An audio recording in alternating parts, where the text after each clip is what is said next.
welcome to my channel. My name is Rebecca Kamai. I hope you're all well. Thank you all for watching. I would like to talk about change today, how change affects our life positively and also how change affects our life negatively. I would like to tell you a story about my own childhood life and the process in which I became a Christian. While growing up, I was living with my grandmother, which is from my daddy's side. For my mom's side, they were all Christian. So my dad's side, majority of them were Muslim. But, my grandmother would actually sneak me with our neighbor who were Christian to church, maybe sometimes during Christmas. On my grandmother's side, she actually wanted me to experience both worlds. She wanted me to know how it feels to be a Christian, and she also wanted me to know how it feels to be a Muslim. I really love my grandmother for giving me both experience because it actually shaped, the kind of person that I am today. The changes that I make and the decisions I make today is based on that fact. So after a couple of years, I ended up moving in with my parents. At that particular time, they were living in Europe. And I ended up meeting my sisters and my brother. It was amazing. It's something new. It's a big change. And I love the fact that I ended up, getting to know them because, after all, we're family. My parents, in another hand, they were workers in the church. They're Christian and, they are leaders in the church. I was part of the choir and my sisters and brothers were in choir. So we were all workers in the church. After a couple of years, my mom and dad, decided to open their own church. I can't even really remember how many years that is. I think 20 years ago. Yeah. We didn't really think much about it because it's okay. They want to be a pastor, yeah. So I was growing up at that time and I was learning new things, new life, how to make decisions, finding myself basically. After a couple of years, I ended up, I left home to find my own life because, being a pastor's child wasn't what I always, want to be, or staying home. And, I felt like that was like one way. I wanted to explore the world. I wanted to see what is out there, what's going on, Is everybody too family being a pastor's or pastor's children? Obviously not. So I moved out of the house and, I started living with my boyfriend. After that, we were going partying and making new friends, having babies, got married and having babies. And, so what I want to actually insinuate here is the fact that, changes happen in a lot of different ways. Changes happen because of situation we're in. Changes happen because of the experiences that we're going through. I guess me growing up, I have been seeing different kind of life pattern, and always things change for me regularly. Do you understand? From my grandmother to my parent, that's a big change, So, I remember my mom, she would wait and call on Sunday so that to find out whether I go to church. And sometimes I would lie to her and say, I went to church. And the way she would hear my voice, she knew that I didn't go to church. And she was like, Rebecca, you should be going to church. Church is good. It's good to have a relationship with God. It's good to, she would go on and on. Sometimes I'm like, oh, okay, she started getting but which I really appreciate, that she never give up. My mom never gave up. She kept on calling. So one day I gave birth. At that stage I already have 3 children, and I was thinking about the life of my children, and I wanted them to have that bonding, that relationship that my mom would create around us with Christ, where she would sit down with us and read morning devotion to us or tell us the story in the Bible. I used to look at that. I used to remember those days, and I used to I want to bond with my children as well as introducing them to Christ. And that's one of the points that make me to go back to church fully. So I think it was in 2016. It was in 2016 when I started fully going to church, and and the kids loved it. They made friends as well in the church, and we met other family friends. I enrolled myself into the choir. You understand, I was just loving it. Basically, I started learning about God in a new way on my own, reading the Bible on my own, and sometimes taking devotion with my kids. I would want them to have that little beginning that I had. So, and then before you know it, I started working with the youth. Before you know it, I became a youth leader, and so on and so forth, And that was the time that I felt like I had an encounter with God, and I felt like I want to totally give my life to Him. And I started serving in church. With everything that I was doing in the church, my confidence was building, and I didn't know, I didn't see the change. Obviously, it took about 3 years before I could see that, oh, I'm able to stand on the stage and actually give speech without, shaking and feeling like I'm going to cry. I was able to, do so much. I have confidence with everybody, like the other members in the church. I can talk to them. If new members come in, I can literally go to them and confidently talk to them. So, so I want to actually bring that story to how changes happen to me, to the extent that now today I'm videoing myself, talking to all of you. It all started from making that decision of change. I gave myself an opportunity to change based on, my background, based on the things that I experienced in my life.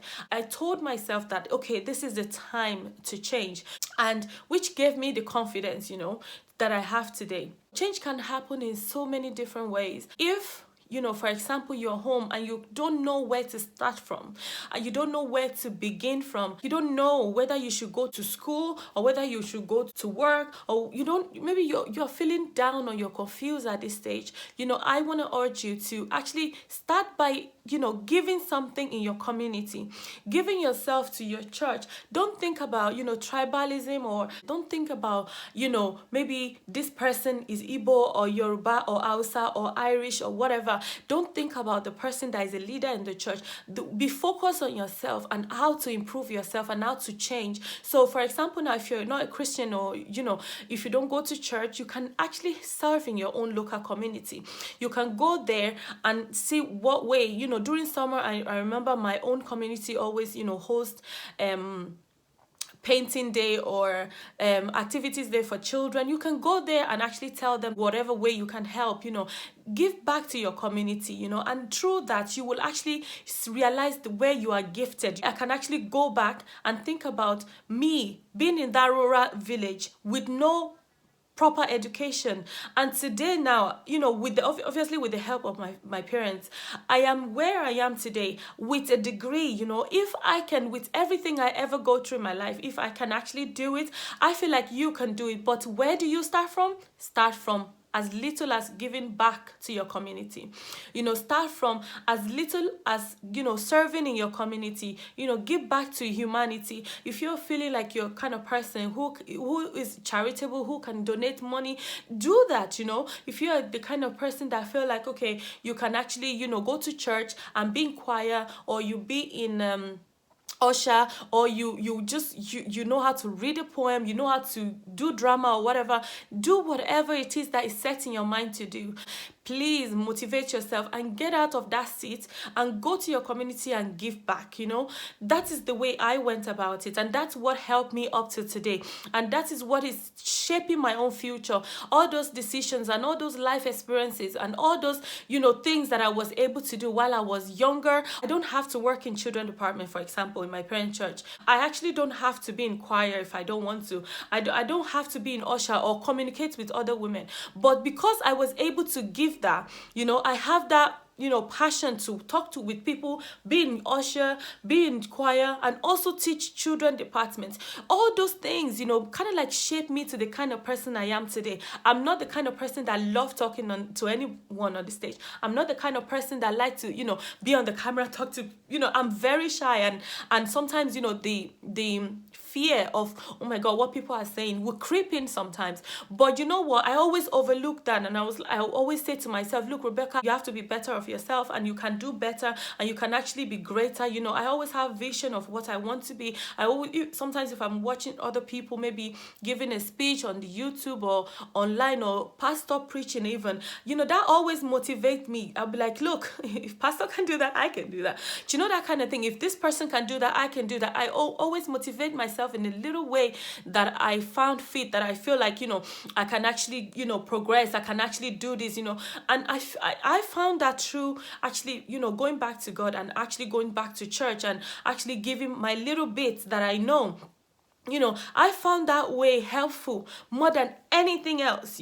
If you are a kind of person that you're lively with children, go to your community and ask them when did they have children events that you want to actually help them for free.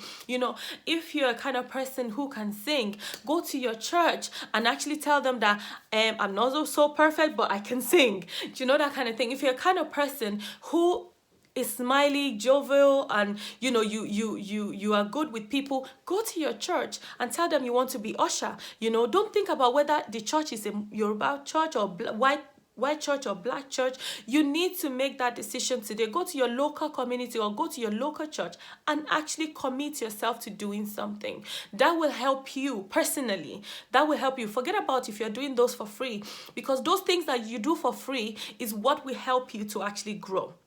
So that change has actually made me a better person today. That change has made me a better person for myself. It has made me a better person in my community, in my environment, So I just want to say this today, that please and please, if you're feeling down, maybe I don't know what you've been through in your own past experiences and all that, but if you're feeling down like you cannot actually move on or you cannot actually get there, I want to tell you that you can get there, and sky is your limit today. Sky is your limit. You can do whatever you set your mind to do, and you can do it perfectly and you can do it well. Don't look at anybody. Don't look at what anybody says. Don't look at what anybody must have, maybe in primary school, whatever they've said, you cannot do something. It's a lie. You can actually do exceedingly well. So I wanted to tell you, and I want to urge you today to actually get out of your shell and actually go out there and figure out something to do. So anyway, that's the end of my discussion and my stories, and I hope that I touch your life in little ways that I know best. I hope that things work out for you. I hope that you find your decision, you find your vision, and you find your goal in life. I want to hear your own opinion. I want to know how you feel about what I'm saying. Do you have any experience as well you want to share with me? Let's be friends. Life is too short. Let's share ideas. Let's share story. And tell me your own life as well. Tell me what you've been through or what you're doing. If you're in the church, let me know. Let us discuss together. So anyway, so thank you so much for watching. Thank you. Don't forget to subscribe down below. Don't forget to press the bell button down there, and so that you'll be notified of my upcoming videos, and also like and comment. And I'll see you soon. Have a lovely day. Bye.